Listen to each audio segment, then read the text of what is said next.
안녕하세요, 덴티보이 최동호입니다.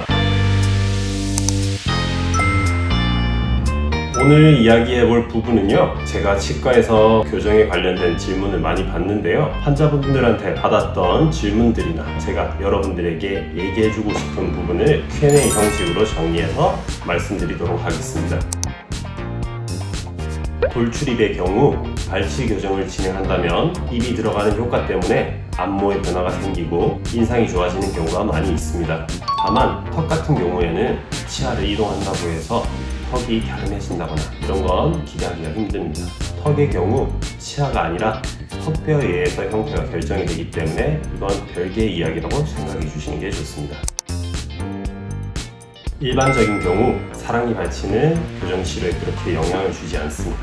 다만 매복된 사랑니가 앞치아의 이동을 방해한다거나 이런 경우에는 발치가 필요할 수도 있고요. 일부 환자들의 경우 사랑니가 앞치아들을 미는 힘이 치아를 유지하는 데 방해가 될 수 있기 때문에 이런 경우에는 또 발치가 필요할 수 있습니다.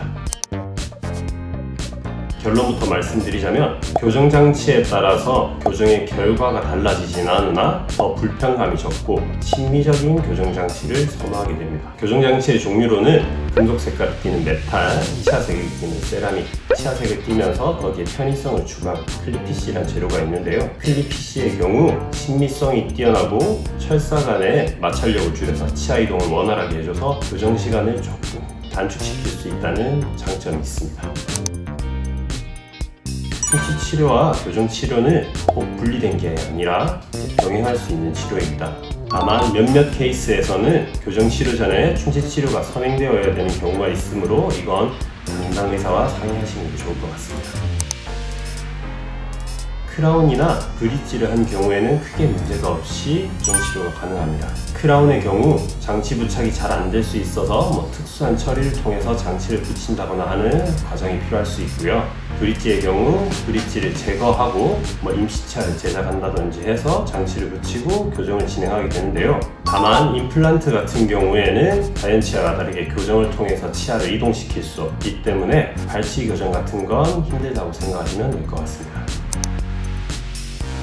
교정 치료 계획은 크게 보았을 때 비발치 교정과 발치 교정 두 가지로 나눌 수 있는데요. 돌출입의 경우, 치아 배열이 많이 안 좋은 경우, 중앙선 개선이 필요하거나 골격 부조화로 교합이 개선이 필요한 경우, 이런 경우에는 작은 어금니를 발치하고 교정이 필요할 수 있습니다. 좀 더 자세한 얘기는 제가 다른 영상에서 설명했던 부분이 있으니 그 영상을 참고하시면 될 것 같습니다. 치아의 교정력이 가해지면 치아를 붙잡고 있는 치주 조직에 변화가 생기기 때문에 치아가 흔들리는, 즉 공유도가 있는 것이 정상적인 상태입니다. 치아를 배열하면서 치아들이 이동하기 때문에 특정 부분에서는 공간이 더 생길 수도 있고요. 시간이 지나서 치아가 그 치주 조직의 주변에 적응해 감에 따라 치아의 공유도는 서서히 감소하게 됩니다. 다만 누가 봐도 심하게 흔들리는 정도로 치아가 흔들린다면 이건 빨리 담당 의사와 상의가 필요하다고 생각이 듭니다. 교정 시 장치나 철사에 구강 내 연조직이 쓸리면서 상처가 생기고 그게 심해져서 분해염이 생기는 증상은 흔한 증상이라고 볼 수 있습니다.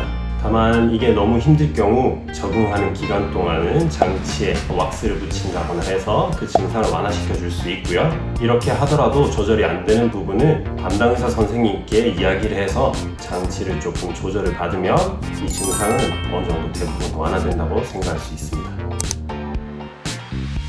교정 시 식사를 하다 보면 철사가 돌아가서 이제 볼 안쪽을 찌르거나 하는 경우가 있는데요. 이 경우 매우 환자분들이 많은 불편을 호소하는 부분입니다. 다만 이 경우에는 환자분이 직접적으로 대처를 하긴 힘들기 때문에 빨리 병원에 오셔가지고 대처를 받으시는 게 중요하고요. 단계적으로 철사가 두꺼워지면서 이러한 증상이 감소되니 나중에는 큰 걱정을 하지 않으셔도 될 것 같습니다. 교정 시에는 부착된 장치와 철사로 인해서 치아 관리가 매우 힘든데요. 교정 시작과 동시에 치아 관리를 위해서 양치 방법이나 치실과 치간 칫솔을 통해서 구강 위생 관리하는 방법을 교육하게 되는데요. 그러한 방법을 활용해서 지속적으로 치아 관리가 필요하고요. 그렇더라 하더라도 한계가 있는 부분은 주기적인 충치 검진과 잇몸 검진을 통해서 관리를 지속해 나가야 된다고 생각하시면 됩니다. 장치 교정 중에는 딱딱한 음식과 질긴 음식은 피해 주시는 게 좋습니다. 이러한 음식을 지속적으로 섭취했을 시 장치가 떨어지거나 아니면 철사가 변형되는 일이 발생할 수 있는데요. 교정 기간이 길어질 수 있기 때문에 특별히 주의해 주셔야 합니다.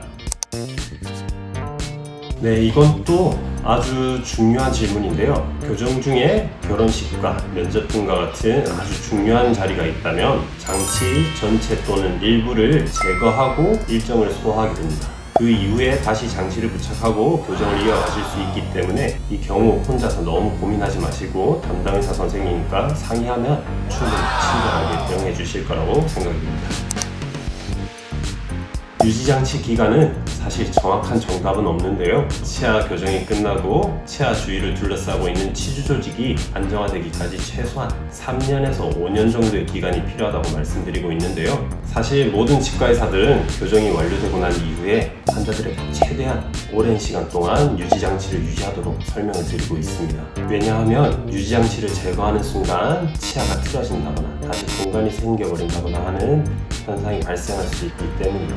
오랜 시간 동안 유지장치를 유지하면서 잇몸에 염증이 생겼다거나 유지장치 사이에 음식물 잔사가 끼면서 충치가 생겼다, 이런 경우에는 유지장치를 제거하고 충치 치료나 잇몸 치료를 진행하게 되는데요. 다만 치아에 미세한 틀어짐이 있을 수 있다는 건 예상해 주셔야 합니다.